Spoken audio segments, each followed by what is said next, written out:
So I'm doing the first oil change here on this 2025 Mazda CX-90.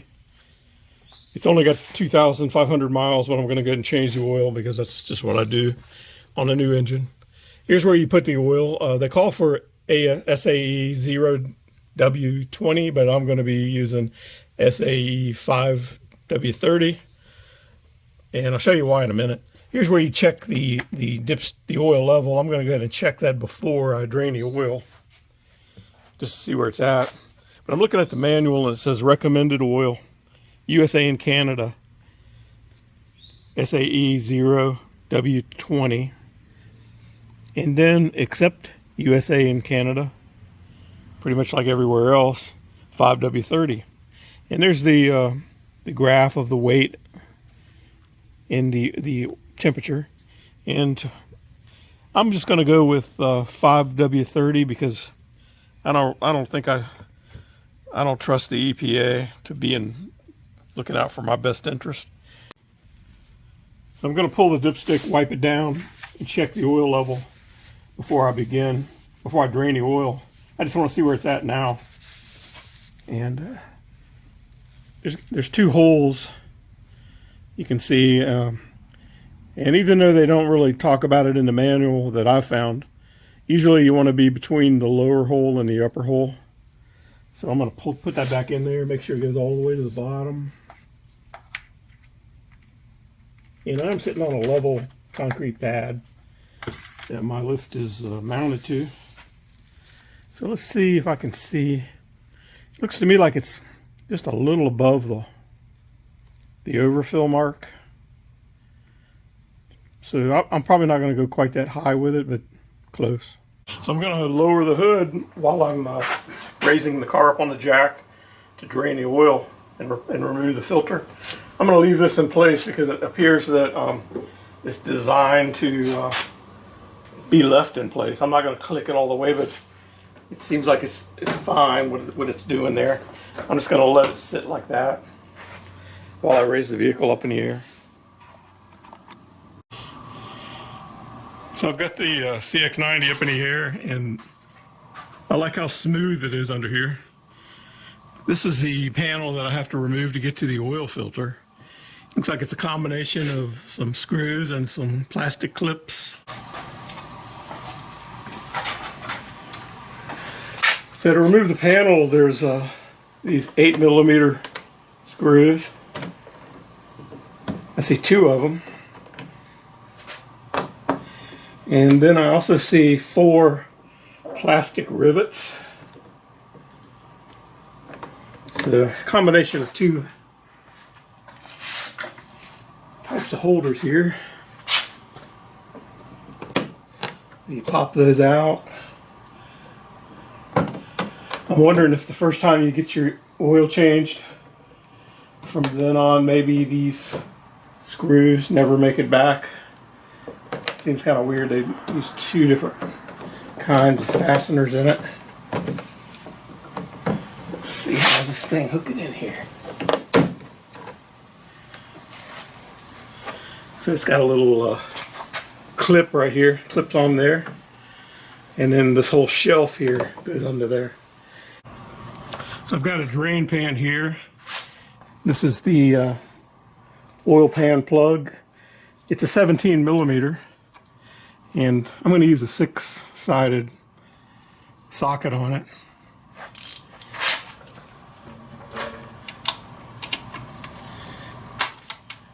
And it's not very tight, comes right off.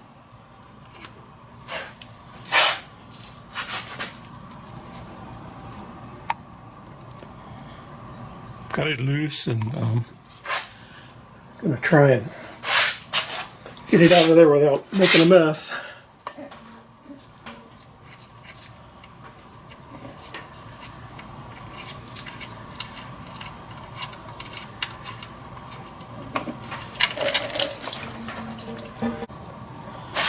So I'm going to go ahead and remove the filter here.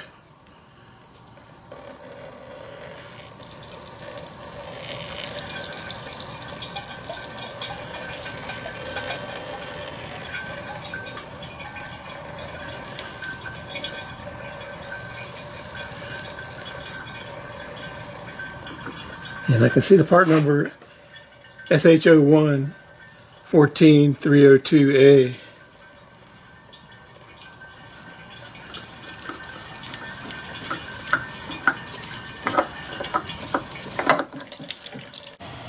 This is the aluminum crush washer that goes on the oil drain plug. I've got new ones here, and I got a new one I put on there. Got two different ones, two different suppliers. Of course, neither one of them are Mazda, but they both appear okay. I'll be using a new crush washer and a new filter. So on the new filter, I definitely am a believer in putting a little oil film on the gasket so it won't stick. Well, it feels like it has one. It actually looks more like an O-ring than the cheap things you see. But I'm going to put a little film on there from my fresh oil.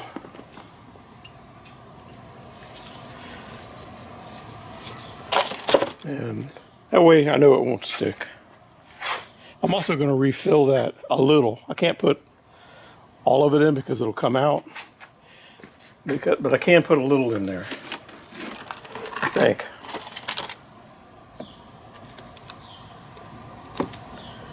If I lose a little, that's okay. But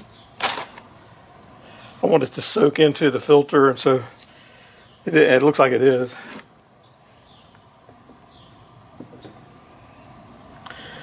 And I'm sure I will lose a little when it goes horizontal to screw in. But I want the filter to be oil soaked as much as possible. So the first thing I'm going to do is put in this new oil filter. I put some oil in it, so a little might come out.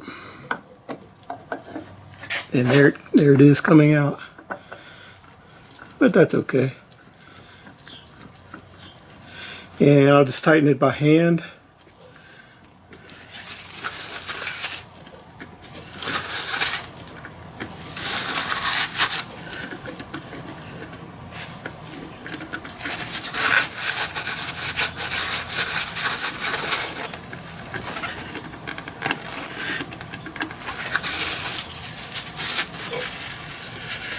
And the next thing I'm going to do is the oil plug, which is on the other side to the view here. Right there. Put a oil plug back in there.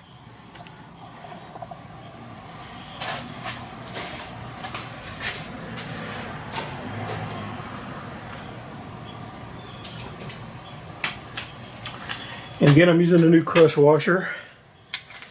And it's a 17mm bolt.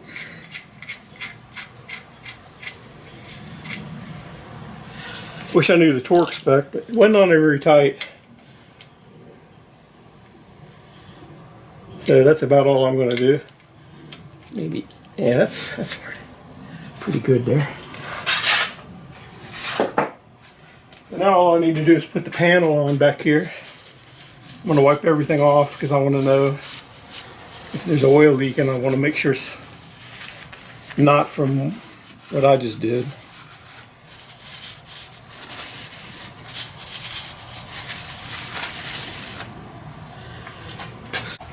And so next thing I'm going to do is refill the crankcase with the new oil.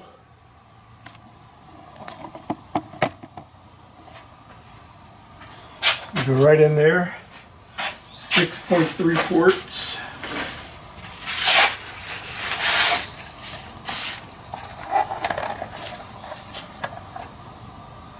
I'm going to use a funnel, a clean funnel.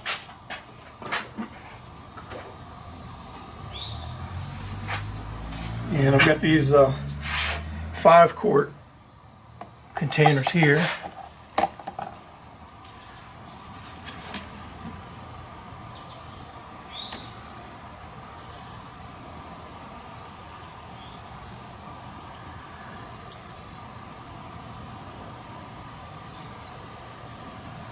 I just want to check and make sure I'm not spilling it. can't really see very well what's going on back in there. But that looks pretty good. This thing does a good job of holding my filter, my funnel up. And it's right in the center of the fill hole, so I think I'm good to go.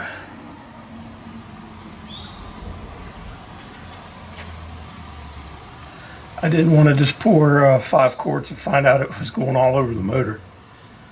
That wouldn't be good.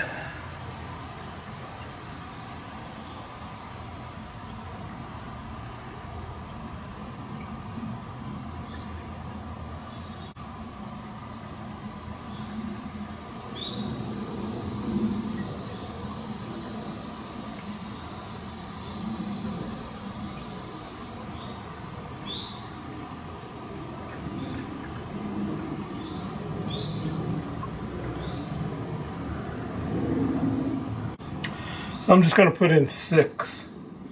5 plus 1 here. This other one. And then I'll slowly sneak up on that 0.3.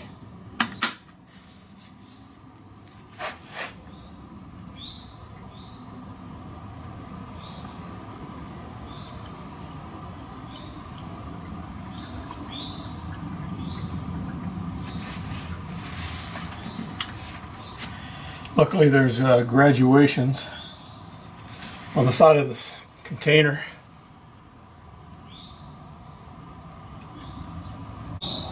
And so this is the oil I use, 5W30, full synthetic Valvoline. And this is the filter I used from Mazda. I didn't use the Mazda washers. I just got these off of Amazon. There's got 2 different brands of them. And I'll let you know how they work out. Ended up putting in 6.3 quarts and it went right to the dot.